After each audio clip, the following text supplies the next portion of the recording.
ओम शांति। आज है 17 अक्टूबर 2023। आज बाप दादा के अनमोल मधुर महावाक्य सुनते हैं। मीठे बच्चे, तुम आत्माओं को अपना अपना रथ है।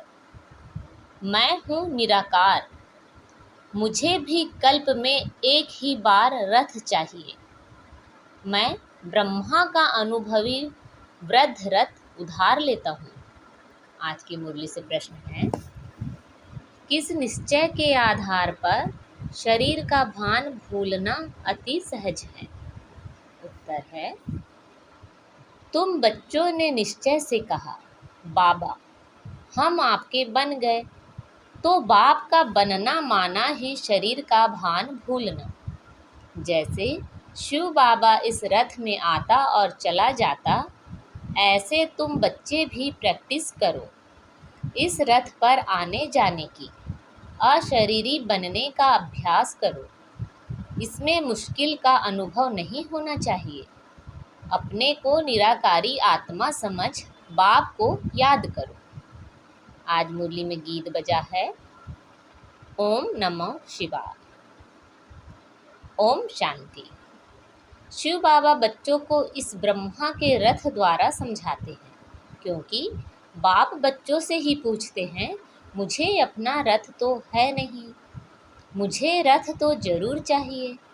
जैसे तुम हर एक आत्मा को अपना अपना रथ है ना। ब्रह्मा विष्णु शंकर को भी सूक्ष्म शरीर है ना। लक्ष्मी नारायण आदि सब आत्माओं को शरीर रूपी रथ है जरूर, जिसको अश्व कहते हैं तो मनुष्य ना। मनुष्यों की ही बात समझाई जाती है, जानवरों की बातें जानवर जाने। यहाँ तो मनुष्य सृष्टि है, तो बाप भी मनुष्यों को बैठ समझाते हैं। मनुष्य में भी जो आत्मा है उनको बैठ समझाते हैं। डायरेक्ट पूछते हैं, तुम हर एक को अपना अपना शरीर है ना। हर एक आत्मा शरीर लेती और छोड़ती है। मनुष्य तो कह देते कि आत्मा 84 लाख जन्म लेती है। यह भूल है, जबकि तुम 84 जन्म लेकर ही बिल्कुल हाँ हो गए हो, थक गए हो, कितने तंग हो गए हो। तो 84 लाख जन्मों की तो बात ही नहीं। यह हैं मनुष्यों के कपोड़े। तो बाप समझाते हैं, तुम आत्माओं का भी अपना अपना रथ है। मुझे भी तो रथ चाहिए ना। मैं तुम्हारा बेहद का बाप हूँ। गाते भी हैं पतित पावन ज्ञान का सागर। तुम और कोई को पतित पावन नहीं कहेंगे, लक्ष्मी नारायण आदि को भी नहीं कहेंगे। पतित सृष्टि को पावन बनाने वाला अर्थात पावन सृष्टि स्वर्ग का रचयिता परम पिता परमात्मा बिगर कोई हो नहीं सकता। सुप्रीम फादर वही है। बाप जानते हैं तुम नंबरवार पत्थर बुद्धि से पारस बुद्धि बन रहे हो। बाहर वाले मनुष्य यह नहीं जानते। तो बाप समझाते हैं, मुझे भी जरूर रथ तो चाहिए ना। मुझ पतित पावन को जरूर पतित दुनिया में आना पड़े ना। फ्लैग की बीमारी होती है तो डॉक्टर को फ्लैगियों के पास आना पड़ेगा। बाप कहते हैं, तुम्हारे में 5 विकारों की बीमारी आधा कल्प की है। मनुष्य तो दुख देने वाले हैं। इन 5 विकारों से तुम बिल्कुल ही पतित बन गए हो। तो बाप समझाते हैं, मुझे पतित दुनिया में ही आना पड़े ना। पतित को ही भ्रष्टाचारी कहा जाता है, पावन को श्रेष्ठाचारी कहेंगे। बरोबर तुम्हारा भारत पावन श्रेष्ठाचारी था। लक्ष्मी नारायण का राज्य था, जिसकी ही महिमा गाते हो सर्वगुण संपन्न। वहाँ सब सुखी थे। यह तो कल की बात है। तो बाप कहते हैं, मैं आऊँ तो कैसे आऊँ, किसके शरीर में आऊँ? पहले तो मुझे प्रजापिता चाहिए। सूक्ष्म वतनवासी को यहाँ कैसे ले आ सकता? वह तो फरिश्ता है ना। उनको पतित दुनिया में ले आऊँ, यह तो दोष हो जाए। कहेंगे मैंने क्या गुनाह किया। बाप बड़ी रमणीक बातें समझाते हैं। समझेगा वही जो बाप का बना होगा। घड़ी घड़ी बाप को याद करता रहेगा। बाप कहते हैं, मैं आता ही तब हूँ जब धरती पर पाप बढ़ जाता है। कलयुग में मनुष्य कितने पाप करते हैं? तो बाप पूछते हैं, बच्चे बताओ मैं आऊँ तो किस तन में आऊँ? मुझे चाहिए भी जरूर रथ, अनुभवी रथ। यह जो मैंने रथ लिया है, बरोबर इनके बहुत गुरु किए हैं। शास्त्र आदि पढ़ा हुआ है, यह भी लिखा हुआ है ना कि बहुत पढ़ा हुआ था। अर्जुन की बात नहीं, मुझे कोई अर्जुन व कृष्ण का रथ थोड़े ही चाहिए। मुझे तो चाहिए ब्रह्मा का रथ। उनको ही प्रजापिता कहेंगे, कृष्ण को तो प्रजापिता नहीं कहेंगे। बाप को तो ब्रह्मा का ही रथ चाहिए, जिससे ब्राह्मणों की प्रजा रचे। ब्राह्मणों का है सर्वोत्तम कुल। विराट रूप दिखाते हैं ना। देवता, क्षत्रिय, वैश्य, शूद्र, बाकी ब्राह्मण कहाँ गए? यह किसी को भी पता नहीं। उच्चते उच्च हैं ब्राह्मणों की चोटी। चोटी हो तब ही समझा जाता है कि यह ब्राह्मण है। सच्ची सच्ची चोटी तो तुम्हारी है। तुम राज ऋषि हो, बड़ी चोटी वाले। ऋषि उनको कहा जाता है जो पवित्र रहते हैं। तुम हो राजयोगी, राज ऋषि। राजाई के लिए तपस्या कर रहे हो, वह मुक्ति के लिए हठयोग की तपस्या करते हैं। तुम जीवन मुक्ति, राजाई के लिए राजयोग की तपस्या कर रहे हो। तुम्हारा नाम ही है शिव शक्ति। शिव बाबा तुम्हें रीइनकारनेट करते हैं, तो तुम फिर से भारत में जन्म लेते हो।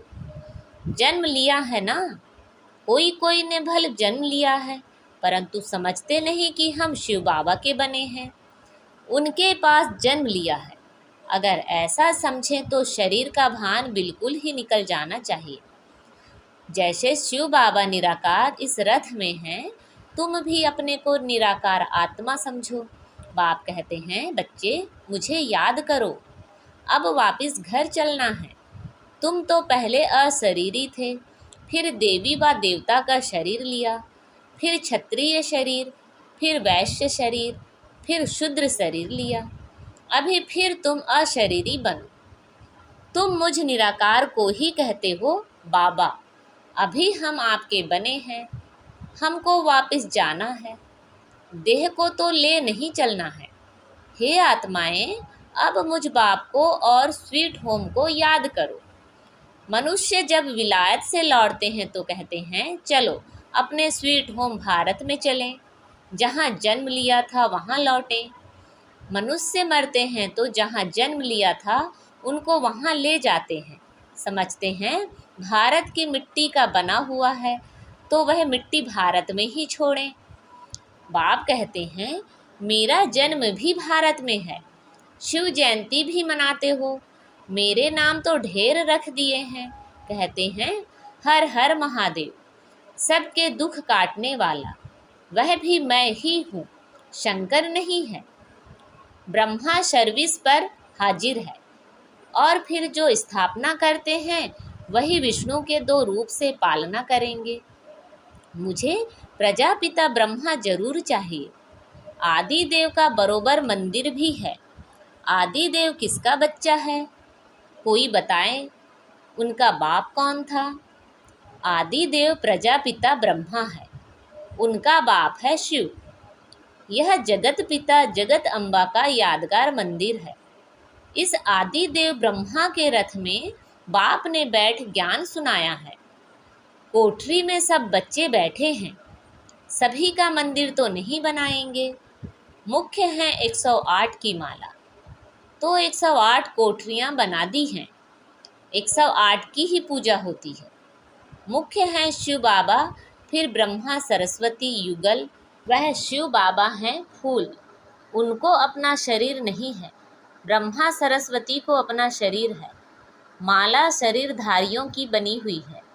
सब माला को पूजते हैं, पूजकर पूरा करेंगे, फिर शिव बाबा को नमस्कार करेंगे, माथा झुकाएंगे, क्योंकि उसने इन सब को पतित से पावन बनाया है, इसलिए पूजी जाती है। माला हाथ में ले बैठ राम राम कहते हैं। परमपिता परमात्मा के नाम का किसी को पता नहीं है। शिव बाबा है मुख्य, फिर प्रजापिता ब्रह्मा और सरस्वती भी मुख्य हैं। बाकी ब्रह्मा कुमार कुमारियाँ जो जो पुरुषार्थ करते रहते हैं उन्हों के नाम होंगे। आगे चल तुम सब देखते रहेंगे।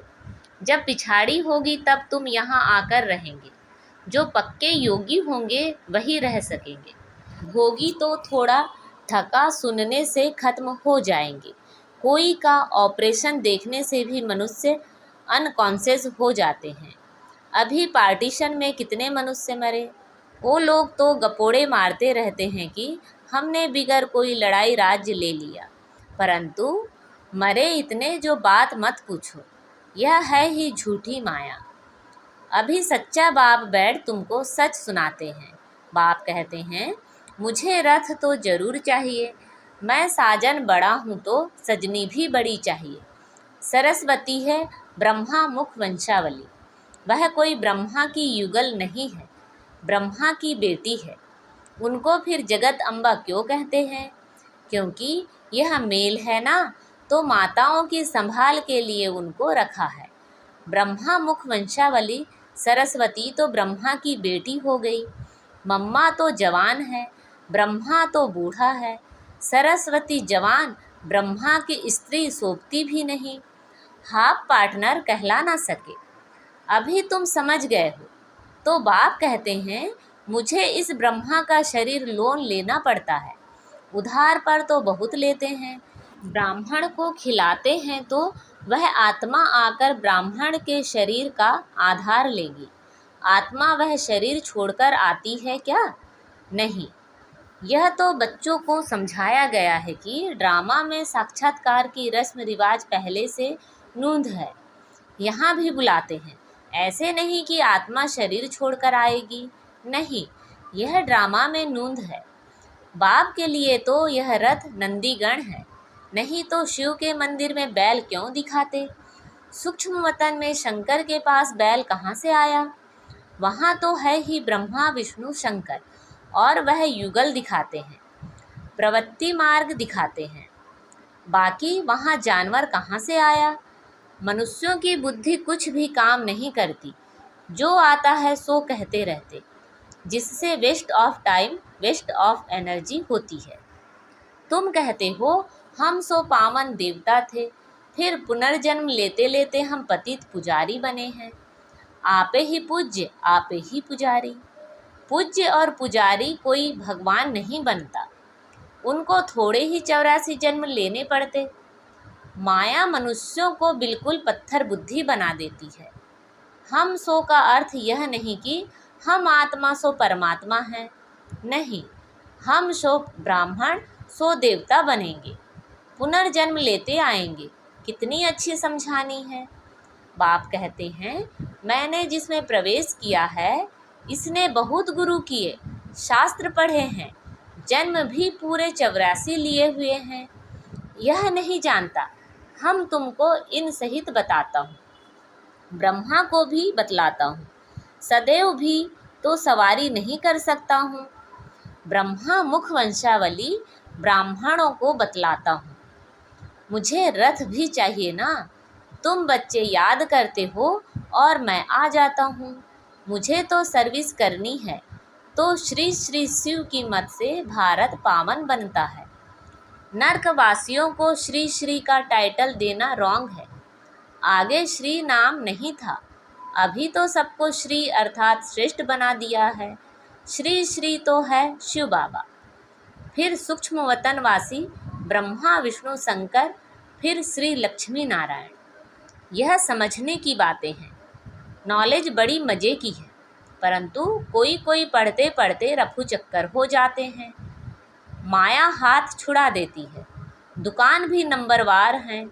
बड़ी दुकान में ज़रूर अच्छे सेल्समैन होंगे, छोटे छोटे में कम होंगे।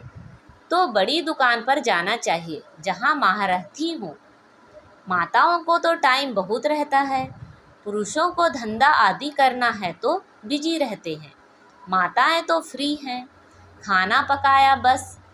वह तुम पर फिर बंधन डालते हैं। सुनते हैं ब्रह्मा कुमारियों पास जाने से विष बंद हो जाएगा, तो रोकते हैं।